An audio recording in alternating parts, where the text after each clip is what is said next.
Is the cheapest camera you can get on Amazon any good? Let's find out. Welcome everybody to Reviewing the Cheapest. That's where we go out and we find the cheapest tech, the cheapest toys, the cheapest whatever. We go out and we find it and we tell you, is it any good or is it a cheap piece of crap? Let's get to it. Today we've got the Vivtar V54 camera that I bought a few weeks ago for, ding, amount of dollars. If I remember off the top of my head correctly, it was 15 or 13? Either way, it was incredibly cheap, and it was the cheapest I could find, and we're going to find out if it's any good. We're actually going to compare it against a very expensive professional full-frame mirrorless camera, you know, just because we can. And because I put it in the title, and I don't want to make it clickbait. Let's crack open this, I was going to say box, but it's not really a box. It's a case. Okay, what do we got? What do we got? What do we got in this box? Vivtar, we make it easy. I will find out about that. A CD, Microsoft XP Service Pack 3, Vista, Mac, 2009, Sakar International. Well, that doesn't sound like Vivtar. That sounds like Sakar. We get an instruction manual. Thank goodness for that, because I am very curious on how to use my brand new V54. Let's put this stuff out of the way. What do we got? Uh-oh, we even got a screen here? That's adorable. Let's see here. Let's take it off. Let's... Oh, goodness. We got a screen, and we need some AAA batteries. Crap, I always forget batteries for reviewing the cheapest. I just assume that it will come with a battery, so... Okay, I just opened every single controller in my house, because I don't actually have any AAA. So let's pop these in here. We'll have to guess which side did they actually go, because I'm not entirely sure.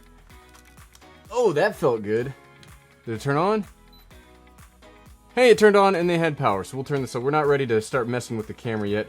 So what does it say we can do? It's got a 5.1 megapixel sensor.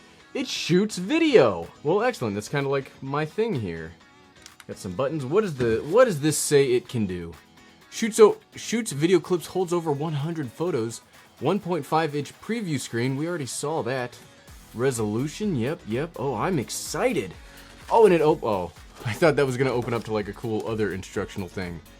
Okay, yeah, that's exciting. So this camera, I mean, for a $13 camera, it feels okay compared to the, let's start doing, I drop stuff a lot. Welcome to Reviewing the Cheapest. If you haven't seen my content before, I drop stuff all of the time. So let's compare the two cameras. It's much smaller than the full-frame mirrorless camera. It's much lighter. Very big benefits. Look at that. Much lighter, smaller, lighter. You could fit this in your pocket. This ain't going in anybody's pocket. This probably shoots in like 720p. Let's turn it on and see what kind of settings we get before we go outside and give it a shot. It does have a display. Can you even see that display? I can barely even see the display. Okay, there's a picture button. Does this have internal memory then? Yeah, I don't see a spot for an SD card, so this must have some internal memory that comes through the USB, so we'll definitely need to keep this USB cable, or we will be unable to pull the footage off. Menu. Okay. Stars. I like, how many stars? Ooh, no, we want 3 stars. Timer, video. Okay, we're in, nope. Go back to video. Go back to video.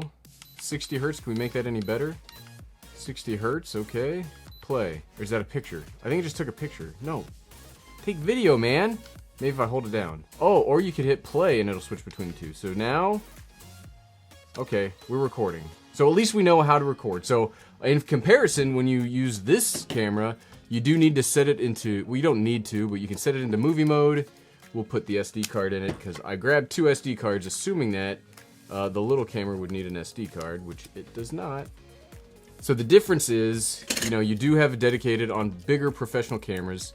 You can set it into movie mode, which allows you options like different frame rate resolutions, different recording.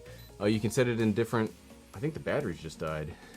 Crap, I don't have any other AAA batteries.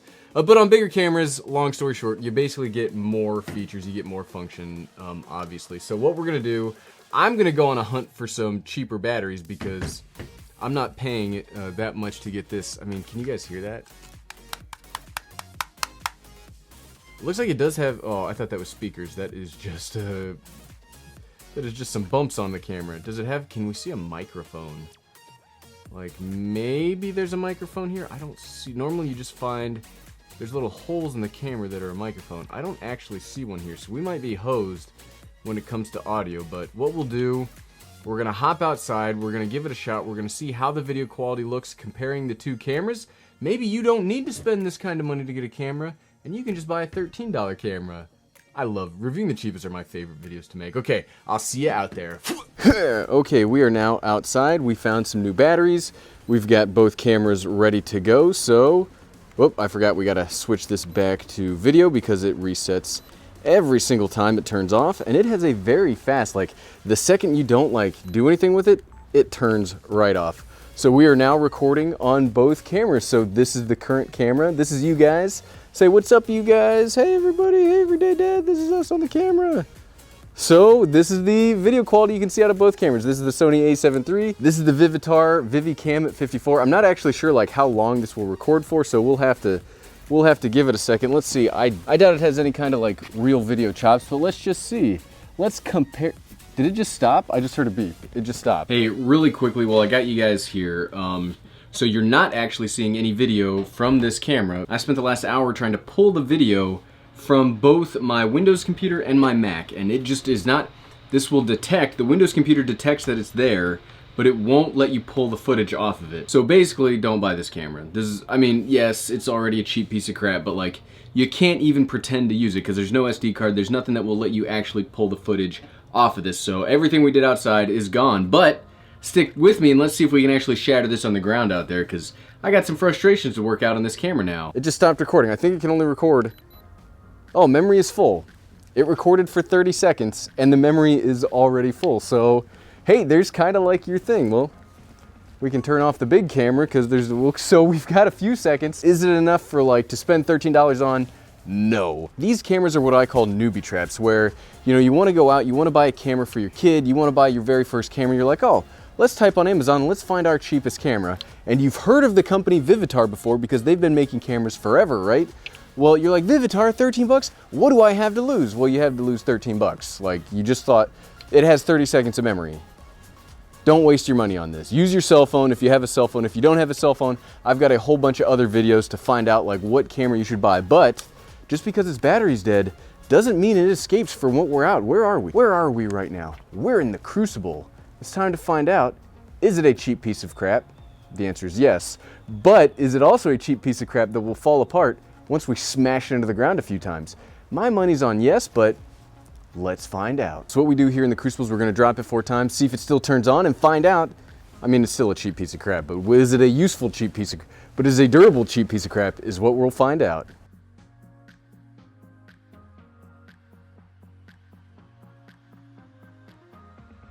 Ooh, that was number 1, and that did not sound good. That did not sound good at all. That's so good. Number 1. Number 2.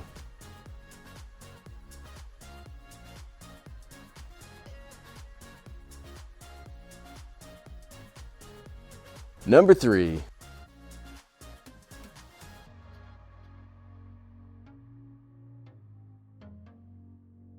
The batteries definitely busted out on that one.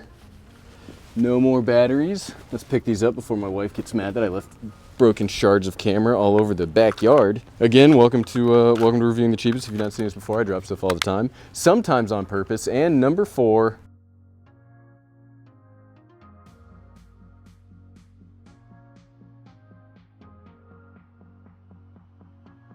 And the batteries came out yet again. Yet again, the batteries came out. Popping back in. Will it still turn on? Dun dun. Dun dun. Dun dun. Dun dun. And it still turns on. Holy cow. This thing is beat to heck though. I will say, those drops were not kind to it. It's got severe damage all over it. It is scratched to heckin' back, but it still turns on. That I gotta give it credit where it's due. I've broken GoPros out here and this survived, so don't buy the Vivicam 45. So don't buy the Vivicam 54, please. It's garbage. But I hope you had fun checking it out, comparing it against the other camera, and seeing if it would shatter. See you next week.